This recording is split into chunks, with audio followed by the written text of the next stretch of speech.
Hello guys, आज video 6 में बीजगणित में हम आपको बताने जा रहे हैं युगपत समीकरणों को हल करने का दूसरा विधि। हम वीडियो 5 में आपको बताए थे लुप्तीकरण, जिसको जोड़ या घटाव विधि कहते हैं। आज बताने जा रहे हैं कौन विधि? प्रतिस्थापन।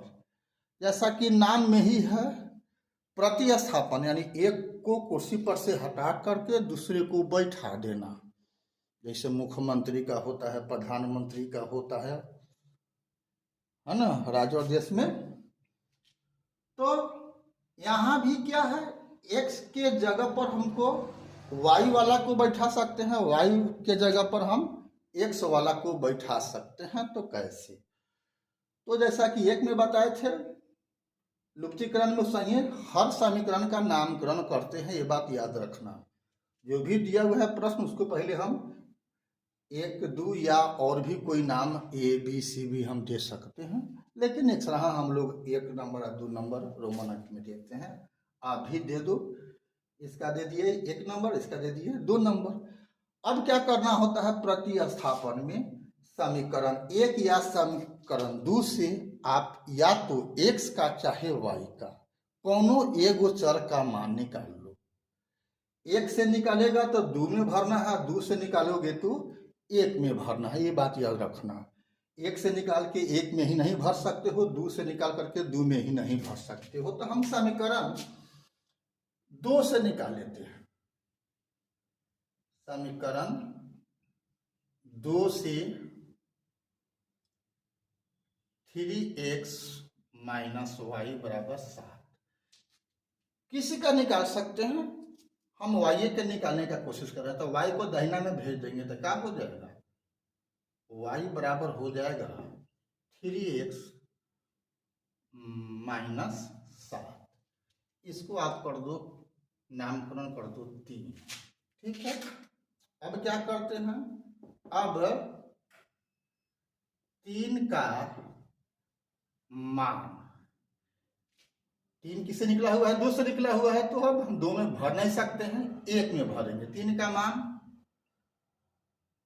समीकरण 1 में देने पर क्या हो जाएगा? y का मान निकाले हैं तो क्या लिख देंगे? 2x + 3।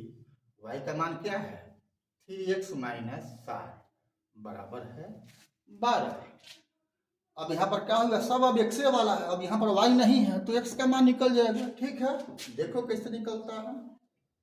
2x + अब 3 से इस दोनों में गुना हो जाएगा, 3 तिहाई 9x - 7 का 21 बराबर 12। ये दोनों एक जात है तो कितना हो जाएगा? 11x। ऐसे -21 को उधर भेज देंगे तो 12 + 21 बराबर कितना? 33 हो जाएगा। स्पष्ट x बराबर 33/11 यानी कितना?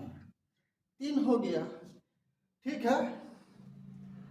अब देखो यहाँ y का मान निकला हुआ है, अतः चाहे एवं लिख दो, एवं y बराबर 3x - 7 बराबर 3 गुना x का मान कितना निकल गया है? 3 घटाओ 7, तो 3 तिहाई 9 घटाओ 7 बराबर 2। अतः x बराबर 3 और y बराबर 2 हो गया, निकल गया। ठीक है।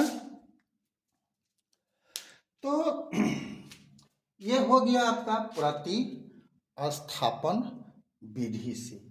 ठीक है, समझ गया? इसमें कोई दिक्कत हो तो अपना कमेंट करना। बस हम रिपीट करते रहे, नामकरण तो कहिए देंगे, और जिससे भी मन करे 1 से या 2 से, या तो x का निकालो चाहे y का निकालो।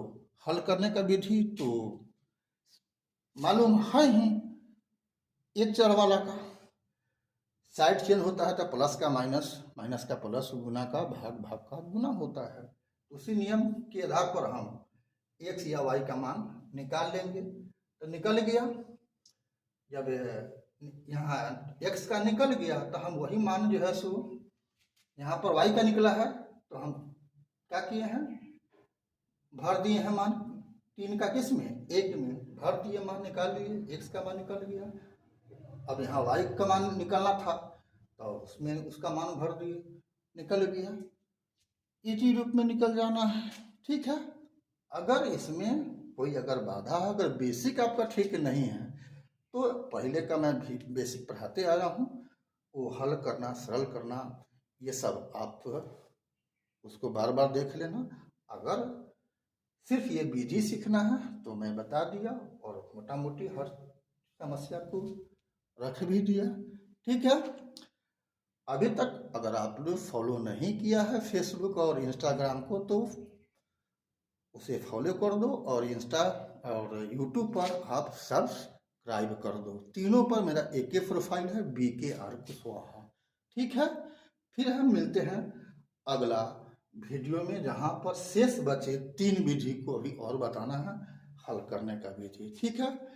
ये जरूरी इसलिए है कि आपको परीक्षा में बजाते फलना विधि से, अमुक विधि से हल करो ऐसा होता है, इसलिए आपको हर विधि सीखना है।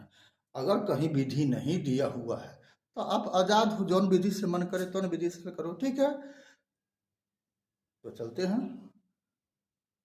Thank you.